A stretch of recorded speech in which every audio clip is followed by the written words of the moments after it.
তাদের যাতে কোনো রকমের সমস্যা না হয়। Got it? Yes sir.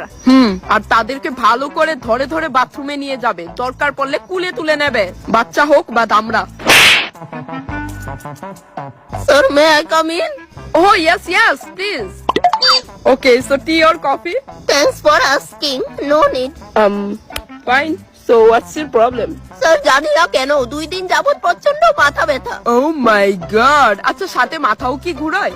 হ্যাঁ স্যার, হালকা একটু মাথা ঘোরায়, বাট মাঝে মাঝে। Yeah, I know that. তার মানে তো আপনার ব্রেনে একটা অনেক বড় ধরনের সমস্যা হয়ে রয়েছে। অপারেশন করাতে হবে। অপারেশন কেন স্যার? মাথা আমার তেমনও ঘোরায় না, আর ব্যথাটাও আমার 2 দিন যাবতই হচ্ছে। সেইটাই তো বলছি, এইগুলা হচ্ছে মূলত ব্রেন টিউমারের লক্ষণ। অপারেশন করাতেই হবে। অফকোর্স ডিয়ার, ওইটা তোমার করতেই হবে। তা কত যাবে স্যার? এই ধরুন 15 থেকে 17 লক্ষের মতো।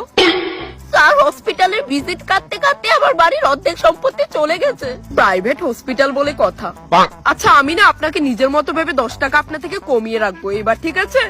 থ্যাংক ইউ স্যার, আমি আপনার এই উপকার সারা জীবন মনে রাখবো। Thank you.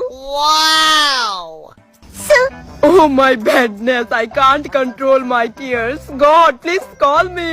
স্যার আপনি কাঁদছেন কেন?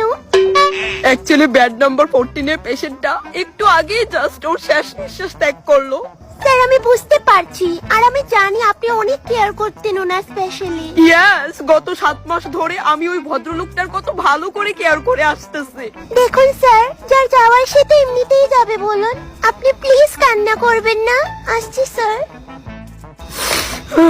একদিনে 2 লাখ টাকা বেড ভাড়া দিত ওই পেশেন্টটা, কেন যে চলে গেল? আমার বাড়ির ছাদটালায়ও কমপ্লিট হলো না এখনো। এসিটা নিচে বইলেই খালি ঘুমায়, এখন তো আর কোনো পেশেন্টও নাই, একটু ঘুমাই যায়গা। ও ম্যাডাম, ম্যাডাম আমার এই এক্সরেটা দেখে একটু পড় না, কি প্রবলেম হইছে আমার দেখি।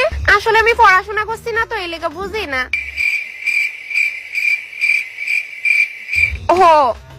বুঝলাম বুঝলাম। কি বুঝছেন? আপনার ব্রেনের একটা তার সিরা। ব্রেনের তার সিরা মানে আপনি কি কইতেছেন? এনো ব্রেন কই থেকে আইলো?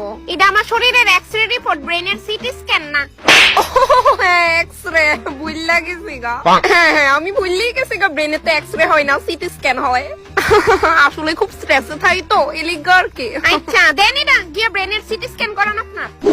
এত টাকার ঘুষ খাওয়ায় ফাইনালি একটা সরকারি হাসপাতালে ডাক্তার হইতে পারলাম, কিন্তু তাও কোনো লাভ নাই। সারাটাক্ষণ খালি পেশেন্ট পেশেন্ট আর পেশেন্ট, একটু রেস্ট নাই। ম্যাডাম আইতাম নি গো। এবেদিস জানি আবার কি তৈছে। হ্যাঁ আয়েন। আসলে ম্যাডাম কিতা যে কইতাম, আমার পেটে ঠিক এই জায়গাটা জিবেদ না। এই জায়গা এন তো কিডনি থাকে। আচ্ছা শ্বাস নিতে কষ্ট হনি আপনার? বেডি আমার দিকে এমনি চাই রইছে কি লেগা? কিছু ভুল কইছি না কিতা? আচ্ছা সারেন, এই নেন বেদনার বড়ি। কিন্তু আমার তো পেট বেদনা নেই, আর এটা তো মাথা বেদনার বড়ি, আমি আগে খাইছিলাম। আরে ধরেন তো এই ট্যাবলেট আপনার পেট ফুটকি হগল বেদনাই সাইরা দিব, তাও জীবনের লিগা। মাথা বেদনা পেট বেদনার বড়ি একই। আচ্ছা ঠিক আছে দেন। I তইলে madam. হ আইনগা। উফ মাগো মা, আমার শান্তি নাই জীবনটা। Miss miss Latika, miss Latika. Yes sir, yes sir. এখন কি ঘুমানোর সময়?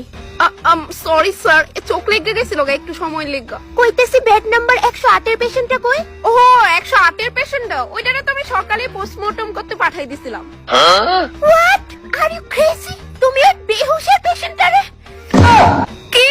ওইটা বেহুশ ছিল আর আমি মনে করছি। বাবা আমি একদম ভালো আছি, আমি যাইগা। হ্যাঁ আরে আন্টি কই